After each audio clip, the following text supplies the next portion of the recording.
इंदौर के तेजाजी नगर थाने में प्रदेश कांग्रेस अध्यक्ष जीतू पटवारी के भाई भरत पटवारी, नाना पटवारी और जिला कांग्रेस अध्यक्ष सदाशिव यादव के खिलाफ गंभीर धाराओं में धोखाधड़ी का केस दर्ज किया गया है।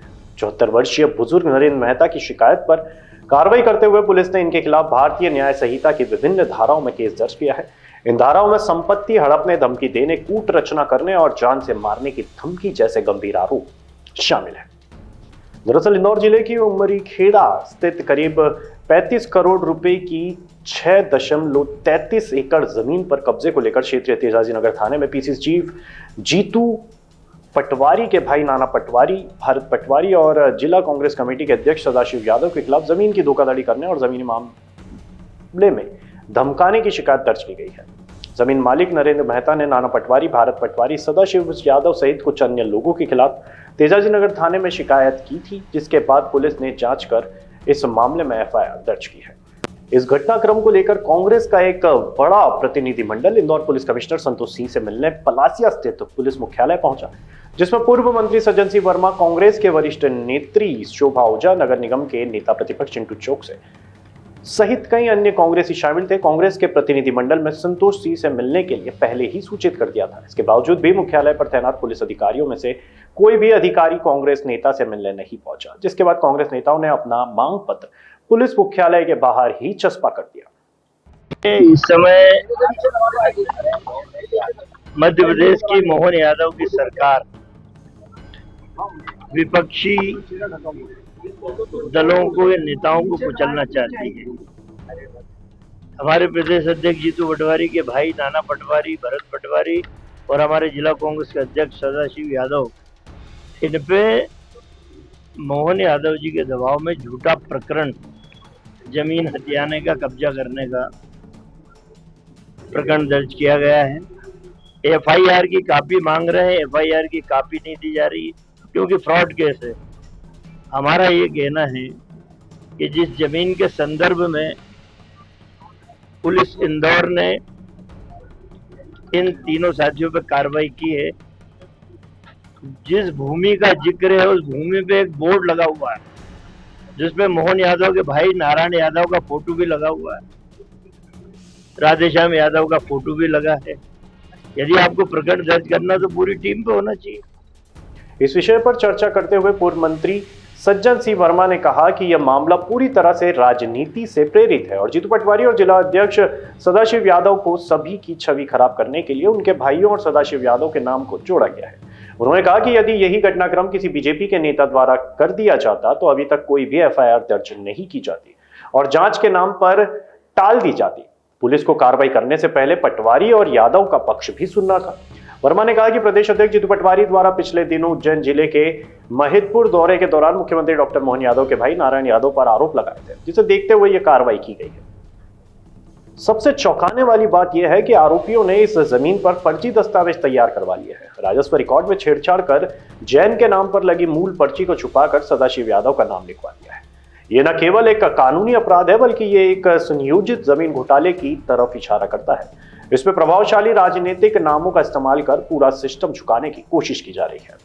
मेहता ने यह भी बताया कि जब वो अपनी जमीन पर दोबारा गए तो उन्हें जान से मारने की धमकी दे दी गई।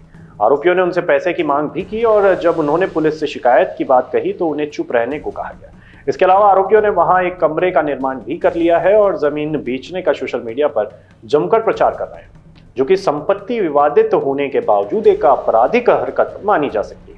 पूर्व मंत्री सज्जन सिंह वर्मा ने यह तक कहा कि यह पूरा मसला उज्जैन को संबोधित करते हुए एक रैली से खड़ा हुआ, जिसमें मध्य प्रदेश कांग्रेस अध्यक्ष जीतू पटवारी को समाजसेवी नारायण यादव पर टिप्पणी करना भारी पड़ गया। समाजसेवी ने पीसीसी चीफ को 10 करोड़ की मानहानि का नोटिस भेजा है। दरअसल पीसीसी चीफ ने व्यक्तिगत रूप से सीधे सीएम डॉक्टर मोहन यादव के भाई पर हमला बोला था। उज्जैन के बड़नगर तहसील में प्रदेश कांग्रेस अध्यक्ष जीतू पटवारी ने मजाकिया अंदाज में कहा था कि भोलेनाथ की नगरी में नारायण टैक्स चल रहा है। कोई भी व्यक्ति चाहे वह ठेकेदारी कर रहा हो या शराब का व्यवसाय, सभी को नारायण टैक्स देना जरूरी है। उन्होंने ये भी कहा था कि सिंहस्थ को देखते हुए जो लोग होटल व्यवसाय का कार्य कर रहे हैं या होटल बनाने जा रहे हैं, उन्हें भी 20% नारायण टैक्स के रूप में अदा करना पड़ता है। बाकी चीज तो पूरे प्रदेश में बात चल रही है। जो उज्जैन में मैंने सुनी वो क्या बात है? ये कहते हैं एक नया एक भजन था ना, श्रीमन नारायण नारायण नारायण, सुना कि नहीं सुना? एक बार गा के बताओ, श्रीमन नारायण नारायण नारायण। ये भोलेनाथ की नगरी में नारायण टैक्स चल रहा है, सुना आपने कभी ये बात? नारायण टैक्स। नारायण टैक्स कहां से? गिट्टी की जितनी भी मशीन है उनसे, शराब की दुकानों से, रोड कॉन्ट्रैक्टरों से, सारे जमीन का कोई धंधा इधर उधर कर ले, किसी ने खरीद ली और बेच दी तो नारायण टैक्स लग जाता है। सही है गलत? फिर कहीं गलती से अभी सिंहस्थ आने वाला, कई लोग आते हैं, हम रिसोर्ट्स बना लेते हैं, होटल बना लेते हैं, फट से 10-20% का नारायण टैक्स पहुंच जाता है। सही है गलत?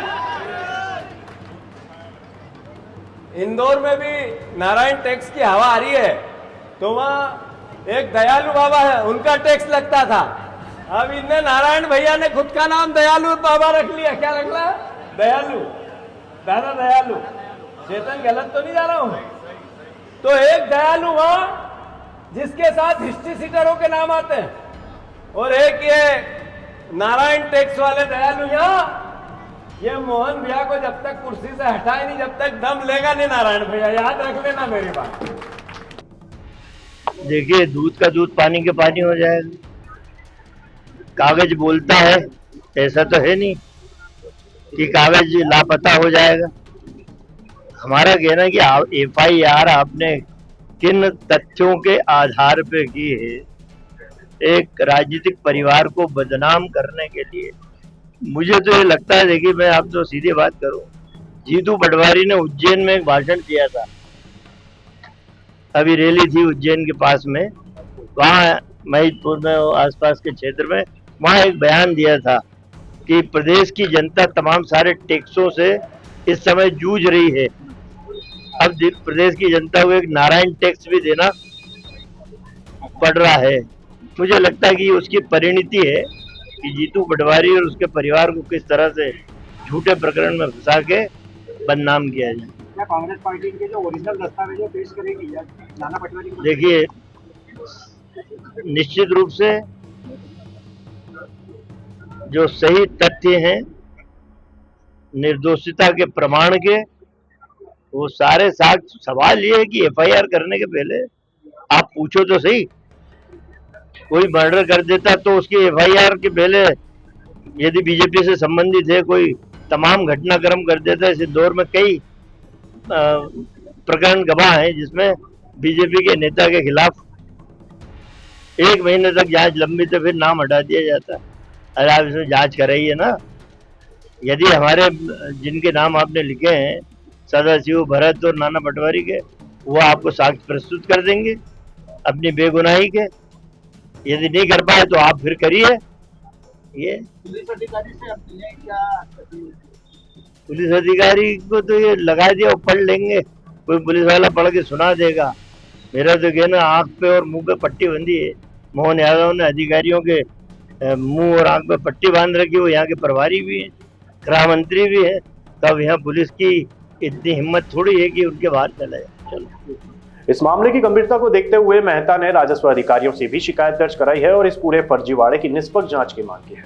अब देखना होगा कि पुलिस और प्रशासन इस मामले में कितनी तत्परता से कार्रवाई करता है और क्या इन राजनीतिक रसूखदारों पर कानून का शिकंजा कसता है या नहीं। ऐसे ही अपडेट्स के लिए देखते रहिए राजीव टाइम्स।